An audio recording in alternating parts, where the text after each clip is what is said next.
सभी को नमस्कार प्रणाम। क्या हालचाल है आप सभी का? आशा करते हैं सही बढ़िया होंगे, मस्त होंगे, जबरदस्त होंगे। स्किल क्राफ्ट क्लासेस में आप सभी का हार्दिक हार्दिक स्वागत एवं अभिनंदन है। ठीक है, आज हम लाए यूजीसी नेट का पार्ट 3 टॉप 50 क्वेश्चन। सभी को पता है ये आपके यूजीसी नेट पे फर्स्ट पेपर में पूछता है। ठीक है, तो बिना विलंब किए हम सभी चलते हैं अपने प्रश्नों की ओर। आइए देखते हैं, पहला प्रश्न आपके सामने प्रस्तुत है। चलिए आइए, पहला प्रश्न देखिए क्या कह रहा है। स्वयं के ऑनलाइन पाठ्यक्रम में कितने मुख्य दृष्टिकोण शामिल है? ध्यान दीजिएगा, पूछा है स्वयं के ऑनलाइन पाठ्यक्रम में कितने मुख्य दृष्टिकोण शामिल है। पहला विकल्प है 2, 3, 4 या 5। आइए देखते हैं इसका सही जवाब क्या हो जाएगा। विकल्प सी बिल्कुल सही हो जाएगा। ध्यान दीजिएगा, 4 मुख्य दृष्टिकोण शामिल है किसमें? स्वयं में। सभी को पता है जो भारत सरकार का ऑनलाइन शिक्षा मंच है, कौन? स्वयं। और इसके 4 मुख्य प्रमुख दृष्टिकोण है। ठीक है, पहला क्या है? पहला का नाम क्या है सभी को पता है? पहला है वीडियो लेक्चर। जरूर ध्यान दीजिएगा, पहला क्या है? वीडियो लेक्चर है। ठीक है, एक मिनट गाइस, थोड़ा सा लिख दे जिससे आप सभी को कोई दिक्कत ना हो। ठीक है, दूसरा क्या है? दूसरा हमारा है ई कंटेंट है। दूसरा क्या है? ई कंटेंट है दूसरा। ठीक है तुरंतरो, जरूर ध्यान दीजिएगा। ठीक, और आइए तीसरा देख लेते हैं। तीसरा का क्या नाम है? स्व मूल्यांकन है। तीसरा क्या है? स्व मूल्यांकन। ठीक है, और चौथा क्या है? चौथा आपका है शंका समाधान। चौथा क्या है? शंका समाधान। पूरा होगा शंका समाधान के लिए ऑनलाइन डिस्कशन अर्थात माफ कीजिएगा डिस्कशन फोरम होता है। ठीक है, तो टोटल कितने होते हैं? 4 होते हैं। याद रखिएगा, मुख्य दृष्टिकोण कितने होते हैं? 4 होते हैं। किसमें? स्वयं में। चलिए अगले प्रश्न पे बढ़ते हैं हम सभी। बताइए शिक्षण के किस स्तर में छात्रों में आलोचनात्मक सोच और समस्या समाधान कौशल का सर्वाधिक विकास होता है? पहला है स्मृति स्तर, दूसरा है अबोध स्तर, तीसरा है विमर्शक या चिंतनशील स्तर, और चौथा है स्वायत्त विकास स्तर। तो इसका सही जवाब क्या हो जाएगा? विकल्प तीसरा बिल्कुल सही हो जाएगा, विमर्शक या चिंतनशील स्तर हो जाएगा, जिसे क्या कहते हैं इंग्लिश में? रिफ्लेक्टिव लेवल कहते हैं। ठीक है, प्रश्न नंबर दूसरा, इसमें क्या कर रहा है कि जैसे मान लीजिए सभी को पता है शिक्षण के 3 स्तर होते हैं। पहला क्या है? स्मृति स्तर अर्थात रटना। अबोध स्तर अर्थात समझने से संबंधित है। और सबसे ऊंचा क्या होता है? विमर्शक स्तर होता है। ठीक है, विमर्शक स्तर। इसमें क्या होता है? इस स्तर पर छात्र क्या है? खुद से समस्या को गहराई से विचार करते हैं और उसका खुद ही जो समस्या रहती है उसका समाधान भी खुद ही खोजते हैं। ठीक है, तो विकल्प तीसरा बिल्कुल सही हो जाएगा। चलिए आइए अगले प्रश्न पे बढ़ते हैं हम सभी। प्रश्न नंबर तीसरा देखिए, निम्नलिखित में से कौन सा मूल्यांकन शिक्षण अधिगम प्रक्रिया के दौरान निरंतर फीडबैक प्रदान करने के लिए किया जाता है? चलिए जवाब दीजिए, इसका सही जवाब क्या हो जाएगा? पहला है संकलनात्मक मूल्यांकन, दूसरा है निर्माणात्मक मूल्यांकन, तीसरा है नैदानिक मूल्यांकन, चौथा है मानक संदर्भित मूल्यांकन। चलिए, तो प्रश्न नंबर तीसरा का सही जवाब क्या हो जाएगा? विकल्प बी बिल्कुल सही हो जाएगा, निर्माणात्मक मूल्यांकन बिल्कुल सही है। इसमें क्या है कि जैसे मान लीजिए जब टीचर कोई क्लास के दौरान ही सवाल पूछता है, ठीक है, नहीं तो छोटे छोटे टेस्ट ले लेता है। क्यों ऐसा करता है? जिससे उसे पता चल सके जो बच्चे को वो पढ़ा रहा है वो सीख रहा है या नहीं सीख रहा है। ठीक है, इसी को हम लोग क्या कहते हैं? निर्माणात्मक मूल्यांकन कहते हैं। विकल्प दूसरा बिल्कुल सही हो जाएगा। ठीक है, इससे हम लोग क्या कहते हैं, जो पढ़ाई के दौरान हम लोग को फीडबैक मिल जाता है कि बच्चा जो हम लोग पढ़ा रहे हैं वो ठीक से कर पा रहे हैं, अर्थात उसे समझ पा रहे हैं कि नहीं समझ पा रहा है। ठीक है तुरंतरो, चलाइए अगले प्रश्न पे बढ़ते हैं। प्रश्न नंबर चौथा। चौथा देखिए क्या है? फ्लिप्ड क्लासरूम दृष्टिकोण का मुख्य उद्देश्य क्या है? फ्लिप्ड क्लासरूम का पूछा है, तो पहला है केवल ऑनलाइन माध्यम से कक्षाएं संचालित करना। दूसरा क्या है? कक्षा में व्याख्यान सुनना और घर पर होमवर्क करना। तीसरा क्या है? घर पर व्याख्यान वीडियो देखना और कक्ष में चर्चा व समस्या समाधान करना। और चौथा है छात्रों द्वारा शिक्षकों का मूल्यांकन करना। ठीक है, 4 विकल्प है, तो इसका सही जवाब क्या हो जाएगा? विकल्प सी बिल्कुल सही हो जाएगा, घर पर व्याख्यान वीडियो देखकर और कक्षा में चर्चा व समस्या समाधान करना। विकल्प सी इसका बिल्कुल सही जवाब हो जाएगा तुरंत। देखिए इसमें क्या है, जो फ्लिप्ड का मतलब क्या होता है? फ्लिप्ड का मतलब होता है उल्टा। ठीक है, आमतौर पर जो भी बच्चे रहते हैं वो स्कूल में मान लीजिए लेक्चर सुनते हैं, ठीक है, और घर पर होमवर्क करते हैं। और फ्लिप्ड क्लासरूम इसका जस्ट उल्टा होता है। जैसे मान लीजिए बच्चे घर पर वीडियो लेक्चर देख कर आते हैं, ठीक, और क्लास में टीचर के साथ उस पर क्या करते हैं? चर्चा करते हैं या उस पर अभ्यास करते हैं। ये किसका है? फ्लिप्ड क्लासरूम उसे बोलते हैं। ठीक है, इसका सही जवाब क्या हो जाएगा? विकल्प तीसरा बिल्कुल सही हो जाएगा। आइए अगले प्रश्न पे बढ़ते हैं हम सभी। अब बताइए शोध के किस विधि में स्वतंत्र चर जिसे बोलते हैं इंडिपेंडेंट वेरिएबल में हेर फेर किया जाता है और आश्रित चर अर्थात डिपेंडेंट वेरिएबल पर इसका प्रभाव को मापा जाता है? चलिए आइए, पहला ऐतिहासिक शोध है, दूसरा प्रायोगिक शोध, तीसरा विवरणात्मक शोध या चौथा है करेक्टर शोध। तो प्रश्न नंबर पांचों का सही जवाब क्या हो जाएगा? विकल्प बी बिल्कुल सही हो जाएगा, प्रयोगात्मक शोध बिल्कुल सही हो जाएगा। ठीक है, प्रयोगात्मक शोध है जो इसके कारण जो और इसका कारण और प्रभाव जो है हम लोग देख सकते हैं। जैसे जैसे ले लीजिए इसमें से एक चीज स्वतंत्र चर में बदलाव करते हैं और देखते हैं कि उनका जो उसका जो दूसरा चीज है अर्थात आश्रित चर उस पर क्या असर पड़ता है। ठीक है चंद्र, इसलिए विकल्प बी बिल्कुल सही हो जाएगा, प्रयोगात्मक शोध। चलिए अगले प्रश्न को बढ़ते हैं हम सभी। प्रश्न नंबर 6वां देखिए। 6वां है क्रियात्मक शोध का सही क्रम बताना है। क्या होगा क्रियात्मक शोध का? योजना बनाना, कार्य बनाना, अवलोकन करना या चिंतन करना। या पहला है पहला कार्य करना, योजना बनाना, चिंतन करना या अवलोकन करना। या चिंतन करना, अवलोकन करना, योजना बनाना या कार्य करना। या पहले अवलोकन करना, कार्य करना, चिंतन करना या योजना बनाना। तो क्रियात्मक शोध का सबसे सटीक जवाब क्या देगा? विकल्प पहला बिल्कुल सही हो जाएगा। पहले हम सभी क्या करेंगे? पहले योजना बनाएंगे, ठीक है। योजना बना लेंगे, योजना बनाने के बाद उस पर हम लोग क्या करेंगे? कार्य करेंगे। कार्य करने से पहले तो हम लोग को योजना तो बनाना पड़ेगा ना। बिना योजना बनाए तो कार्य तो होगा नहीं। तो पहले योजना बनाएंगे, फिर उस पर क्या करेंगे? कार्य करेंगे, फिर उस पर अवलोकन करेंगे, फिर लास्ट में उस पर क्या करेंगे? चिंतन करेंगे, ठीक है। ये क्रियात्मक शोध का है उदाहरण। ठीक, क्रियात्मक शोध मान लीजिए जैसे किसी संस्था का तत्कालिक समस्या को सुलझाने के लिए किया जाता है, ठीक है। इसका जो एक फिक्स चक्र होता है, जिसे शॉर्ट में PAOR कहते हैं, जिसे क्या कहते हैं? प्लान, एक्ट और क्या कहते हैं? Observe, reflect. ठीक, तो इसका सही जवाब क्या हो जाएगा? विकल्प पहला बिल्कुल सही हो जाएगा। ध्यान दीजिएगा। आइए अगले प्रश्न की ओर बढ़ते हैं हम सभी। प्रश्न नंबर 7वां। 7वां देखिए। जब एक शोधकर्ता अपनी थीसिस में किसी अन्य लेखक के विचारों या शब्दों का बिना उचित संदर्भ दिए प्रस्तुत करता है तो इसे क्या कहा जाता है? पहला क्या है? डेटा फेब्रिकेशन कहते हैं। दूसरा है माफ कीजिएगा, प्लेगियारिज्म या साहित्यिक चोरी कहते हैं। तीसरा है डेटा माफ कीजिएगा, डेटा फॉल्सिफिकेशन कहते हैं। या चौथा है शोध कदाचार। चलिए बताइए इसका सही जवाब क्या आ जाएगा? प्रश्न नंबर 7वां आज देखते हैं। तो इसे हम लोग क्या कहते हैं? प्लेगियारिज्म कहते हैं, अर्थात साहित्य चोरी कहते हैं, ठीक है। ध्यान दीजिएगा, प्लेगियारिज्म विकल्प बी बिल्कुल सही हो जाएगा, ठीक है। तरह इसमें क्या है? जैसे मान लीजिए अगर आप किसी और की लिखी हुई किताब या रिसर्च का अपना बताकर छाप लेते हैं, या और उसे उसी का मतलब उसका असली लेखक का नाम नहीं देते हैं, तो उस रिसर्च को भाषा में क्या कहते हैं? साहित्यिक चोरी कहते हैं। ध्यान दीजिएगा, इसलिए विकल्प बी बिल्कुल सही हो जाएगा, ठीक है सर। चलिए प्रश्न नंबर 8वां देखिए। परिकल्पना परीक्षण में टाइप या त्रुटि कब होती है? पहला है जब एक सत्य शून्य परिकल्पना को आविष्कार कर दिया जाता है। दूसरा है जब एक शून्य परिकल्पना को स्वीकार कर लिया जाता है। तीसरा है जब शोधकर्ता डेटा एकत्र करने में विफल रहता है। चौथा है जब नमूने का आकार बहुत छोटा होता है। तो प्रश्न नंबर 8वां का सही जवाब क्या हो जाएगा? आइए देखते हैं। विकल्प पहला बिल्कुल सही हो जाएगा, जब एक सत्य शून्य परिकल्पना को अस्वीकार कर दिया जाता है, ठीक है। इसमें क्या होता है कि मान लीजिए जब कोई बात असल में सही हो, अर्थात सत्य शून्य परिकल्पना हो, लेकिन रिसर्च के बाद हम गलती से उसे गलत मान लेते हैं, अर्थात रिजेक्ट कर देते हैं, तो ये टाइप 1 एरर कहलाता है, ठीक है। क्या कहते हैं? Type 1 error. विकल्प ए बिल्कुल सही हो जाएगा। चलिए आइए अगले प्रश्न के बढ़ते हैं। प्रश्न नंबर 9 देखते हैं। अब बताइए, संभाव्यता नमूनाकरण का उदाहरण निम्नलिखित में से कौन सा है? पहला है स्नोबॉल नमूनाकरण, दूसरा है कोटा नमूनाकरण, तीसरा है स्तरीकृत यादृच्छिक नमूनाकरण, चौथा है उद्देश्यपूर्ण नमूनाकरण। प्रश्न नंबर 9वां, तो इसका सही जवाब क्या हो जाएगा? विकल्प सी बिल्कुल सही हो जाएगा। ध्यान दीजिएगा, स्तरीकृत यादृच्छिक नमूनाकरण, ठीक। इसमें क्या होता है? संभाव्यता नमूनाकरण का मतलब क्या होता है? जैसे मान लीजिए यहाँ पर हर किसी के चुने जाने का एक चांस अर्थात बराबर होता है, किसी भी चुने जाने का चांस, जैसे लॉटरी के तरीके से समझ लीजिए, ठीक है। लॉटरी कभी भी किसी को लग सकती है, ठीक है। इसे क्या कहते हैं? स्तरीकृत में हम जैसे मान लीजिए पूरे ग्रुप को अलग अलग स्तरों, जैसे मान लीजिए अमीर, गरीब या महिला पुरुष में बांटते हैं, ठीक है। और फिर रैंडमली चुन लेते हैं, किसी को भी चुन लेते हैं उसमें से। अब बाकी सब क्या है? गैर संभाव्यता के उदाहरण है, ठीक है। तो इसका सही जवाब क्या देगा? ध्यान दीजिएगा, प्रश्न नंबर 9वां, तो विकल्प सी बिल्कुल सही हो जाएगा। स्तरीकृत यादृच्छिक नमूनाकरण होता है, ठीक है धीरेन्द्र। चलिए आइए अगले प्रश्न की ओर बढ़ते हैं हम सभी। प्रश्न नंबर 10वां देखते हैं। अब बताइए, कक्षा संचार में सिमेंटिक बैरियर का मुख्य कारण क्या होता है? पहला है कक्षा में शोर, दूसरा है शब्दों और प्रतीकों को अलग अर्थ निकालना, तीसरा है छात्रों की खराब दृष्टि और चौथा है शिक्षक का पक्षपात पूर्ण रवैया। तो प्रश्न नंबर 10वां का सही जवाब क्या हो जाएगा? विकल्प बी बिल्कुल सही हो जाएगा, शब्दों और प्रतीकों को अलग अलग अर्थ निकालना, ठीक है। सेमेंटिक का संबंध अर्थ से होता है। ध्यान दीजिएगा, जो सेमेंटिक है, सीमेंटिक, इसका संबंध किससे होता है? अर्थ से होता है। जैसे मान लीजिए जब टीचर कोई शब्द बोले और छात्र उसका कुछ और ही मतलब निकाल ले, तो इस गलतफहमी को हम लोग क्या कहते हैं? सीमेंटिक बैरियर कहा जाता है, ठीक धीरेन्द्र। तो विकल्प बी बिल्कुल सही हो जाएगा। चलिए आइए अगले प्रश्न पे बढ़ते हैं। अब बताइए, गैर मौखिक संचार में क्या है? प्रॉक्सोमिक्स का अर्थ क्या होता है? पहला है शरीर की भाषा, दूसरा है समय का उपयोग, तीसरा है व्यक्तिगत स्थान और दूरी का उपयोग, चौथा है आवाज का उतार चढ़ाव। प्रश्न नंबर 11, तो प्रश्न नंबर 11 का सही जवाब क्या हो जाएगा?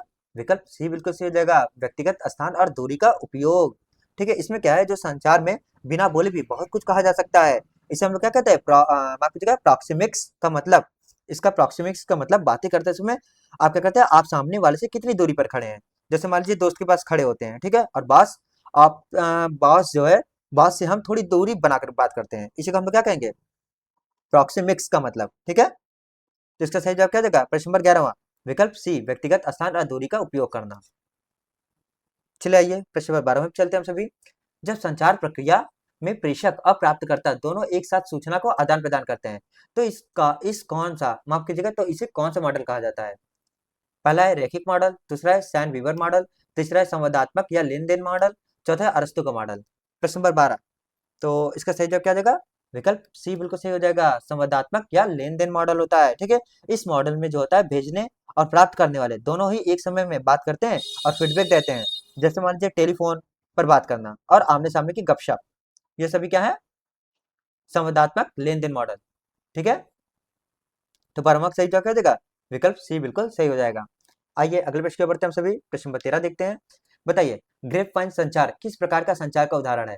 पहला है औपचारिक संचार, दूसरा है अनौपचारिक संचार, तीसरा तीसरा क्या है, ऊर्ध्वाधर संचार, और चौथा क्या है, क्षैतिज संचार। प्रश्न नंबर 13, तो प्रश्न नंबर 13 का सही जवाब क्या हो जाएगा, विकल्प बी बिल्कुल सही हो जाएगा, अनौपचारिक संचार। ठीक है, जो ग्रेप वाइन है इसका मतलब क्या होता है, जैसे मान लीजिए अंगूर की बेल, ठीक है, जो कहीं भी फैल जाती है, ऑफिस में जो गपशप या अफवाहें हैं बिना किसी नियम के फैलती हैं, उसे क्या कहते हैं, ग्रेप वाइन या अनौपचारिक संचार कहते हैं। तो इसका सही जवाब क्या देगा, विकल्प बी बिल्कुल सही है। चलिए आइए अगले प्रश्न की ओर बढ़ते हैं हम सभी। जनसंचार का वह कार्य जो समाज में होने वाली घटनाओं पर नजर रखता है और चेतावनी देता है, क्या कहलाता है। पहला है मनोरंजन, निगरानी, सहसंबंध या सांस्कृतिक संचरण।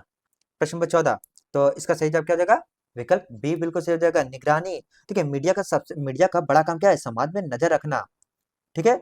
इसे जनसंचार की भाषा में निगरानी या, ध्यान दीजिएगा, इसको जनसंचार की भाषा में क्या कहते हैं, निगरानी कहते हैं, ठीक है। तो विकल्प बी बिल्कुल सही हो जाएगा। चलिए अगले प्रश्न की ओर देखते हैं। बताइए, कंप्यूटर मेमोरी के पदानुक्रम में सबसे तेज गति किसकी होती है। पहला है कैश मेमोरी, दूसरा है मुख्य मेमोरी, तीसरा है रजिस्टर, चौथा है सेकेंडरी स्टोरेज। प्रश्न नंबर 15, तो इसका सही जवाब क्या देगा, विकल्प सी बिल्कुल सही हो जाएगा, रजिस्टर। ठीक है, कंप्यूटर में जो सबसे तेज मेमोरी होती है वो सीपीयू के अंदर मौजूद किसके होता है, रजिस्टर्स के होता है। रजिस्टर कहाँ मौजूद रहता है, सीपीयू के अंदर रहता है, ध्यान दीजिएगा, ठीक है। यहाँ पर जो रजिस्टर ना हो तो हम लोग किसको चयन कर सकते हैं, तो मेमोरी को सही माना जाएगा। अगर रजिस्टर ना हो तो सही किसको माना जाएगा, कैश मेमोरी को, विकल्प ए, ठीक है, सही माना जाता है। लेकिन यहाँ रजिस्टर्स दिया है इसलिए सबसे तेज कौन होगा, विकल्प सी बिल्कुल सही हो जाएगा। आइए अगले प्रश्न को बढ़ते हैं सभी, प्रश्न नंबर 16। देखिए, IPv4 अर्थात इंटरनेट प्रोटोकॉल वर्जन 4 एड्रेस कितने बीट्स का होता है, 16 बिट्स, 32 बिट्स, 64 बिट्स या 128 बिट्स। तो इसका सही जवाब क्या हो जाएगा, विकल्प बी बिल्कुल सही हो जाएगा, 32 बिट्स का होता है। जो इंटरनेट प्रोटोकॉल वर्जन 4 है ये हमेशा 32 बिट का होता है, ठीक है। अगर पेपर में जैसे IPv6 पूछ ले तब क्या होगा, तो वह 128 बिट का होगा। 128 बिट का कब होगा, जब पूछ लेगा IPv6 पूछ लेगा, ध्यान दीजिएगा, तभी कितने का होगा, 128 बिट का होगा, ठीक है धर्मेंद्र, भूलिएगा मत। चलिए आइए अगले प्रश्न की ओर देखते हैं। वह कौन सा मेलवेयर है जो उपयोगकर्ता के डेटा को क्या है, एन्क्रिप्ट कर देता है और उसे अनलॉक करने के लिए पैसे की मांग करता है। चलिए बताइए, ट्रोजन हॉर्स है या स्पाईवेयर है, और क्या है तीसरा तीसरा विकल्प देखिए, रेंसम वेयर है या चौथा वॉर्म है। चलिए प्रश्न नंबर 17वां, तो इसका सही जवाब क्या हो जाएगा, रेंसम वेयर बिल्कुल सही हो जाएगा। जो रैंसम है इसका मतलब क्या होता है, फिरौती। ध्यान दीजिएगा, रैंसम का जो मतलब क्या होता है, फिरौती से मतलब है। यह वो वायरस है जो कंप्यूटर के सारे फोल्डर को लॉक कर देता है और फिर उन्हें खोलने के लिए हैकर आपसे क्या करता है, पैसे की मांग करता है। सही जवाब क्या देगा, विकल्प सी बिल्कुल सही हो जाएगा। चलिए अगले प्रश्न की ओर, मॉडल का क्या हो जाएगा, ध्यान दीजिए, MOODLE मॉडल, ठीक, इसका अर्थ पूछा है, क्या है, पहला ये है एक एंटीवायरस सॉफ्टवेयर है, दूसरा क्या है, एक open source learning management system है जिसे LMS कहते हैं, तीसरा है एक वेब ब्राउजर है, और चौथा है एक सर्च इंजन है। MOODLE पूछा है, इसका क्या अर्थ है। चलिए आइए देखते हैं, प्रश्न नंबर 18, तो ये क्या है, एक बहुत ही मशहूर सॉफ्टवेयर है जिसका इस्तेमाल क्या करते हैं, स्कूल और यूनिवर्सिटीज ऑनलाइन क्लासेस या नोट्स देने, और आप सभी बता सकते हैं बच्चों के टेस्ट लेने के लिए किया जाता है LMS के रूप में, ठीक है। तो प्रश्न नंबर 18 का सही जवाब क्या देगा? विकल्प बी बिल्कुल सही हो जाएगा, एक open source learning management system. ठीक है धुरंधर, चलिए अगले प्रश्न को बढ़ते हैं हम सभी। अब बताइए, निम्नलिखित में से कौन सा समकालिक संचार का उदाहरण है? समकालिक संचार का उदाहरण पूछा है, ईमेल, विकिपीडिया, और क्या है, वीडियो कॉन्फ्रेंसिंग है, और चौथा है ब्लॉग है। तो प्रश्न नंबर 19 का सही जवाब क्या देगा? विकल्प सी बिल्कुल सही हो जाएगा, वीडियो कॉन्फ्रेंसिंग। जो वीडियो कॉन्फ्रेंसिंग है, ध्यान दीजिए, जो वीडियो कॉन्फ्रेंसिंग है यह समकालिक, पहले समझ लीजिए समकालिक का मतलब क्या होता है। समकालिक का मतलब होता है बिल्कुल उसी समय लाइव होना, समझ लीजिए। वीडियो कॉन्फ्रेंसिंग जो होता है वो दोनों तरफ से लोगों को जोड़ के रखता है, अर्थात जोड़ता है। ईमेल हो गया, ब्लॉग हो गया, ये सब जवाब बाद में भी दिया जा सकता है, इसलिए यह असमकालिक हो जाएगा। कौन सा? ईमेल और ब्लॉग। ध्यान दीजिएगा, तो इसका सही जवाब क्या देगा? विकल्प बी सी सही हो जाएगा, वीडियो कॉन्फ्रेंसिंग इसका सटीक उदाहरण है। ठीक है धुरंधर, चलिए अगले प्रश्न की बढ़ते हैं हम सभी। इंटरनेट पर किसी वेबसाइट का सुरक्षित कनेक्शन सुनिश्चित करने के लिए किस प्रोटोकॉल का उपयोग किया जाता है? HTTP या HTTPS या FTP या SMTP? तो प्रश्न नंबर 20 का सही जवाब क्या हो जाएगा? विकल्प बी बिल्कुल सही हो जाएगा, HTTPS। ठीक है, जो माफ कीजिएगा, HTTP का फुल फॉर्म क्या होता है? ध्यान दीजिएगा, हाइपर टेक्स्ट ट्रांसफर प्रोटोकॉल होता है। और जब इसके आगे एस लगा जाता है, एस अर्थात सिक्योर लग जाता है, तो इसका मतलब क्या होता है? वेबसाइट सुरक्षित है, ठीक है, और वहां आपका डेटा हैक नहीं होगा। ठीक, इसलिए विकल्प बी बिल्कुल सही जगह तुरंत रहो। ध्यान देगा, HTTP का फुल फॉर्म जरूर याद रखिएगा, हाइपर टेक्स्ट ट्रांसफर प्रोटोकॉल होता है। मैं फिर बता रहा हूँ क्या होगा, ध्यान दीजिएगा, HTTP hyper text transfer protocol होता है।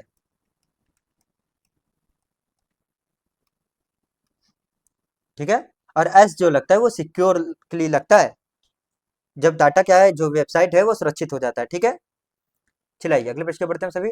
सतत विकास लक्ष्य अर्थात एचडीएस की कुल संख्या कितनी है जिन्होंने 2030 तक प्राप्त करने का लक्ष्य रखा गया है? तो प्रश्न नंबर 21 का सही जवाब क्या देगा? विकल्प बी बिल्कुल सही हो जाएगा, 17।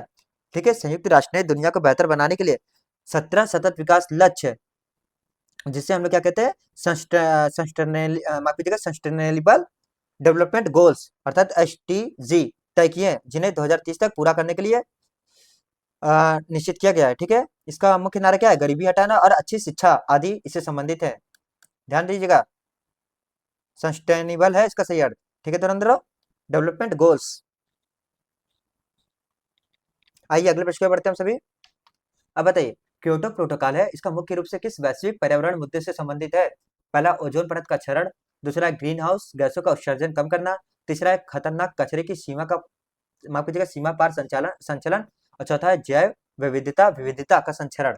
प्रश्न नंबर 22, तो इसका सही जवाब क्या हो जाएगा? विकल्प बी बिल्कुल सही हो जाएगा, ग्रीन हाउस गैसों का उत्सर्जन कम करना। इसमें क्या है, जो प्रोटोकॉल है ये एक अंतरराष्ट्रीय समझौता है, जो कब हुआ था? 1997 में हुआ था। जो क्योटो प्रोटोकॉल है कब हुआ था? 1997 में। ठीक है, अंतरराष्ट्रीय समझौता। इसका मुख्य मकसद क्या है? दुनिया भर में जो ग्लोबल वार्मिंग है, बढ़ाने वाली ग्रीन हाउस गैसों के धुआं को कम करना था। ठीक, तो विकल्प बी इसका सही जवाब होगा। आइए अगले प्रश्न पे बढ़ते हैं। अब बताइए प्रश्न नंबर 23 देखिए, क्या कह रहा है? मॉन्ट्रियल प्रोटोकॉल का मुख्य उद्देश्य क्या है? कार्बन उत्सर्जन को रोकना या ओजोन क्षयकरण पदार्थों के उत्पादन और उपयोग को चरणबद्ध तरीके से समाप्त करना, तीसरा है समुद्री प्रदूषण को कम करना, चौथा है मरुस्थलीकरण का मुकाबला करना। तो प्रश्न नंबर 23 का सही जवाब क्या हो जाएगा? विकल्प बी बिल्कुल सही हो जाएगा, ओजोन क्षयकरण पदार्थों के उत्पादन और उपयोग के चरणबद्ध तरीके से समाप्त करना।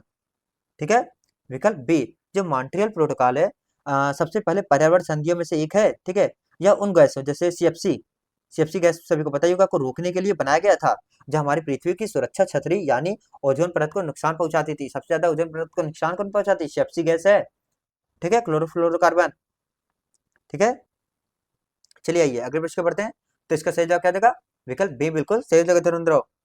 आइए अगले प्रश्न प्रश्न नंबर 24 देखिए, निम्नलिखित में से कौन सा एक द्वितीयक वायु प्रदूषक है? द्वितीयक वायु प्रदूषक बताना है, सेकेंडरी एयर पॉल्यूटेंट।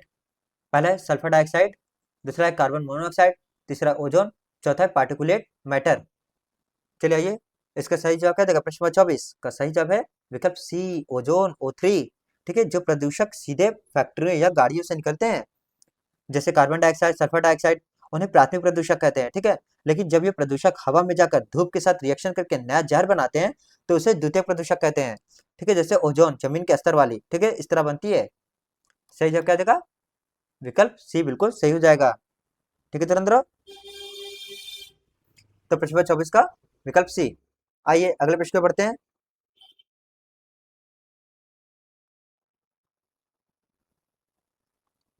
एक मिनट गैस, द्वितीयक प्रदूषक ओजोन, ठीक ठीक ठीक ठीक, तो उसे कौन सा गैस कहते हैं?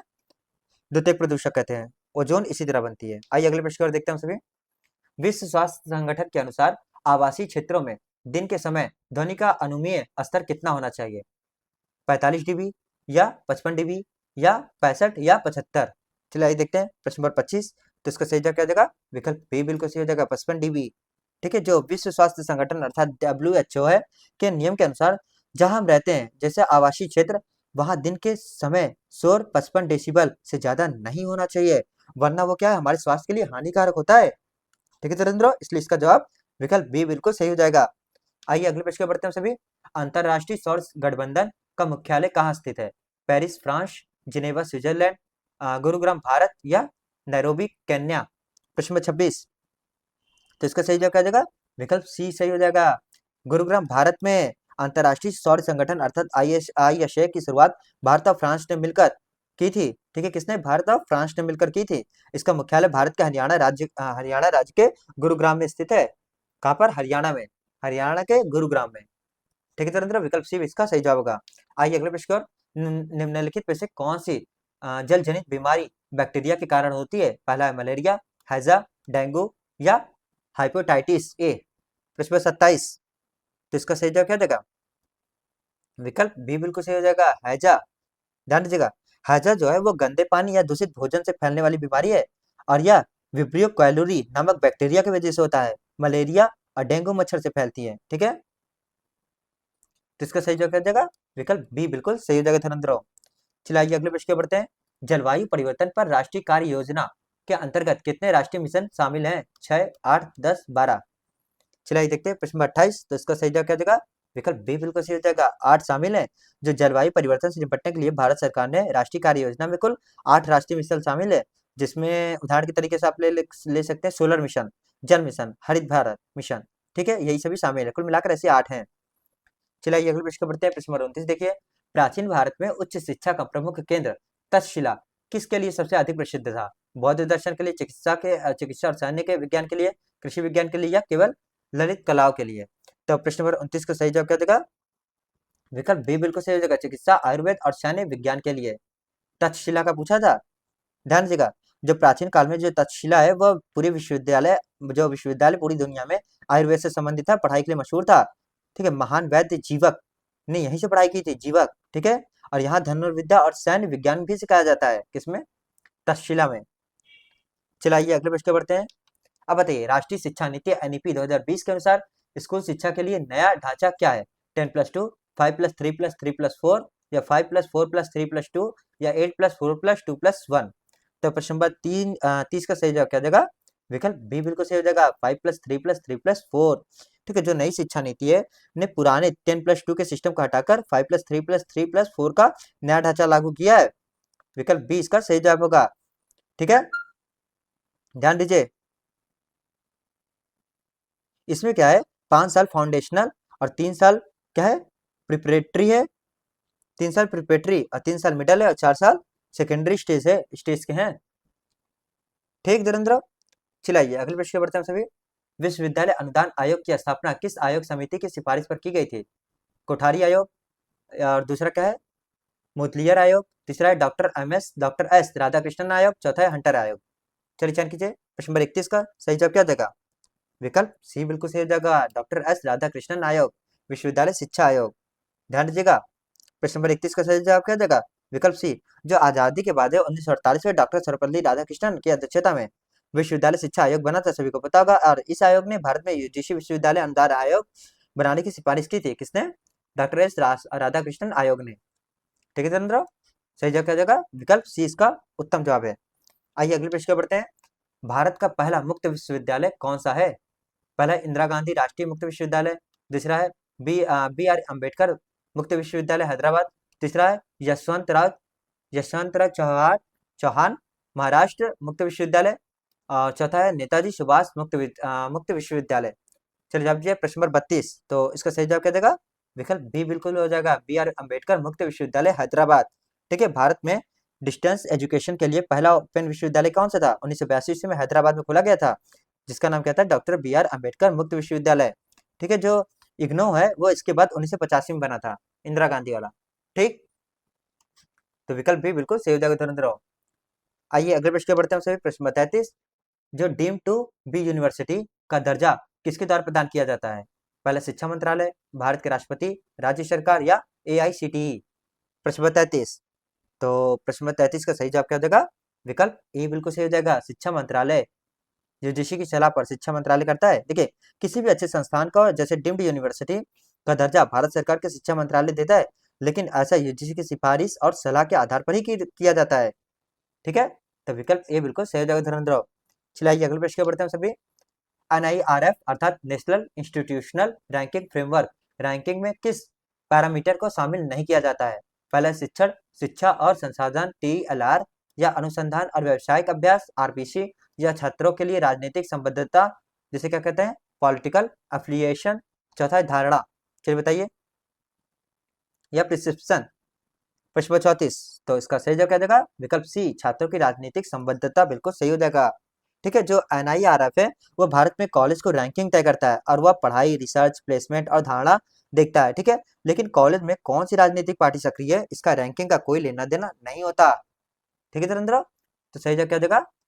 विकल्प सी इसका करेक्ट जवाब है।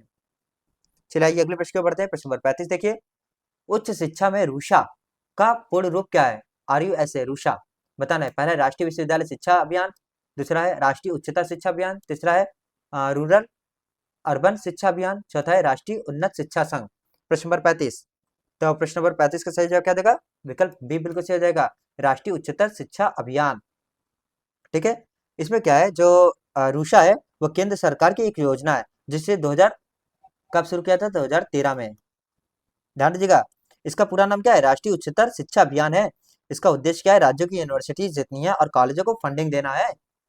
ठीक है दोस्तों, विकल्प बी इसका सही जवाब होगा। आइए अगले प्रश्न पर बढ़ते हैं। शिक्षक की प्रभावशीलता का सबसे अच्छा संकेतक क्या है?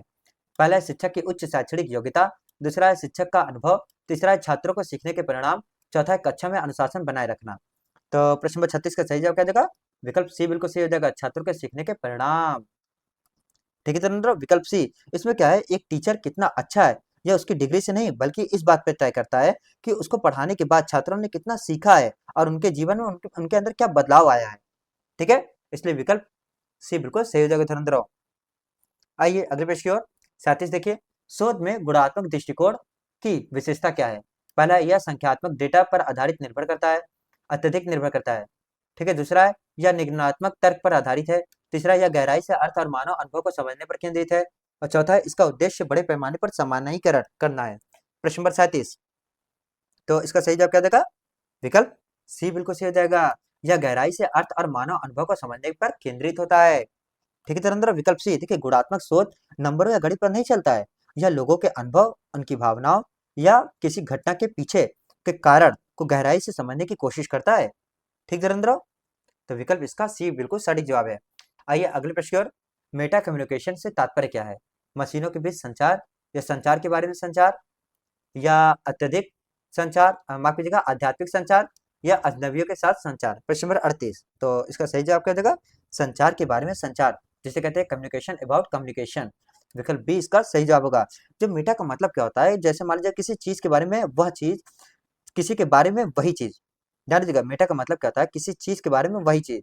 तो मेटा कम्युनिकेशन का सीधा सा मतलब है जो बातें हम कह सकते हैं, कह रहे हैं, या मान लीजिए अभी हम लोग कोई भी बातें कर रहे हैं, उसी बात के बारे में चर्चा करना, वह कैसे कही गई है, उसे क्या कहते हैं? Communication about communication. ठीक, तो इसका सही जगह विकल्प बी बिल्कुल सही हो जाएगा। चलिए आइए अगले प्रश्न की ओर बढ़ते हैं हम सभी। वेब 2.0 तकनीकी का सबसे प्रमुख विशेषता क्या है? पहला है केवल पढ़ने योग्य स्थिर वेब पेज है, कृत्रिम बुद्धिमत्ता आधारित खोज है, तीसरा उपयोगकर्ता जनित सामग्री और इंटरेक्टिविटी, चौथा है इंटरनेट का भौतिक स्वरूप। तो प्रश्न नंबर 39 का सही जवाब क्या हो जाएगा? विकल्प सी बिल्कुल सही हो जाएगा, उपयोगकर्ता जनित सामग्री और इंटरेक्टिविटी इसका सटीक जवाब है। देखिए प्रश्न नंबर 39 का सही जवाब क्या है? विकल्प सी है। इसका क्या है? जो उपयोगकर्ता वेब 1.0 जो 1.0 था, ये 2.0 है। जो 1.0 है हम सिर्फ इंटरनेट पर चीजें पढ़ सकते थे 1.0 में, ठीक है। अब जो वेब 2.0 है हम आज चलाते हैं, जैसे यूट्यूब, फेसबुक, जहां हम खुद अपना कंटेंट बना भी सकते हैं और कमेंट भी कर सकते हैं और लाइक शेयर भी कर सकते हैं। ये क्या है? वेब 2.0, ठीक है तुरंत। चलिए आइए अगले प्रश्न बढ़ते हैं। वायुमंडल में ग्रीन हाउस प्रभाव के लिए सबसे अधिक जिम्मेदार कौन सी गैस है? मीथेन है, और क्या है? क्लोरोफ्लोरोकार्बन है, सीएफसी है, या कार्बन डाइऑक्साइड है, या नाइट्रस ऑक्साइड है? तो प्रश्न नंबर 40 का सही जवाब क्या हो जाएगा? विकल्प सी सही हो जाएगा, कार्बन डाइऑक्साइड, ठीक है। कार्बन डाइऑक्साइड इसका सही जवाब है, ठीक है। जलवाष्प भी ग्रीन हाउस प्रभाव करती है, लेकिन इंसानी गतिविधियां जैसे पेट्रोल, इंसानी गतिविधियों में क्या है? जैसे पेट्रोल, कोयला जलाना, ये सभी क्या है? इंसानी गतिविधियां ही करते हैं ना। इन्हीं की वजह से निकलने वाली जो गैस है कार्बन डाइऑक्साइड अर्थात CO2 सबसे ज्यादा मात्रा में है, और यही ग्लोबल वार्मिंग के मुख्य विलेन भी है। तो सही जवाब क्या देगा? विकल्प सी इसका सटीक जवाब है। आइए अगले प्रश्न बढ़ते हैं सभी। ज्ञान दर्शन क्या है? उच्च शिक्षा के लिए FM रेडियो चैनल, या इग्नू द्वारा संचालित शैक्षिक टेलीविजन चैनल है, या एक ई लर्निंग मोबाइल ऐप है, या एक राष्ट्रीय पुस्तकालय पोर्टल है? प्रश्न नंबर 41, तो इसका सही जवाब क्या देगा? विकल्प बी बिल्कुल सही हो जाएगा, इग्नू द्वारा संचालित शैक्षिक टेलीविजन चैनल है। ध्यान दीजिएगा, ठीक है। ज्ञान जो दर्शन है वो भारत का एजुकेशनल टीवी चैनल है, जिसे मानव संसाधन विकास मंत्रालय और प्रसार भारती के सहयोग से इग्नू चलाता है, ठीक है। और इसमें 24 घंटे पढ़ाई के कार्यक्रम आते रहते हैं, ठीक है धीरेन्द्र। चलिए अगले प्रश्न बढ़ते हैं। प्रश्न नंबर 42 देखिए। शिक्षण में माइक्रो टीचिंग तकनीकी का उपयोग किसके लिए किया जाता है? पहला है छोटी उम्र के बच्चों को पढ़ाने के लिए, दूसरा है शिक्षकों में विशिष्ट शिक्षण कौशल को विकसित करने के लिए, तीसरा है एक साथ कई कक्षाओं को पढ़ाने के लिए, और चौथा है पाठ्यक्रम का सूक्ष्म विश्लेषण करने के लिए। तो प्रश्न नंबर 42 का सही जवाब क्या हो जाएगा? विकल्प बी बिल्कुल सही हो जाएगा, शिक्षकों में विशिष्ट शिक्षण कौशल विकसित करने के लिए, ठीक है। इसमें जो माइक्रो टीचिंग छात्रों के लिए नहीं होता है, बल्कि ये क्या होता है? शिक्षकों जैसे आप बीएड करने वाले छात्रों के लिए मान लीजिए होता है, ठीक है। इसमें क्या होता है? 5 से 7 मिनट के लिए एक छोटी सी क्लास पढ़ाई जाती है, ताकि टीचर ब्लैक बोर्ड पर लिखना या सवाल पूछना जैसे स्किल सिखाया जा सके, ठीक है धीरेन्द्र। तो इसका सही जगह विकल्प बी हो जाएगा। चलिए आइए अगले प्रश्न पर बढ़ते हैं हम सभी। अब बताइए, ग्राउंडेड थ्योरी अनुसंधान में किस प्रकार की विधि है? मात्रात्मक, गुणात्मक, प्रयोगात्मक, या ऐतिहासिक? तो इसका सही जवाब क्या देगा? विकल्प बी बिल्कुल सही देगा, गुणात्मक।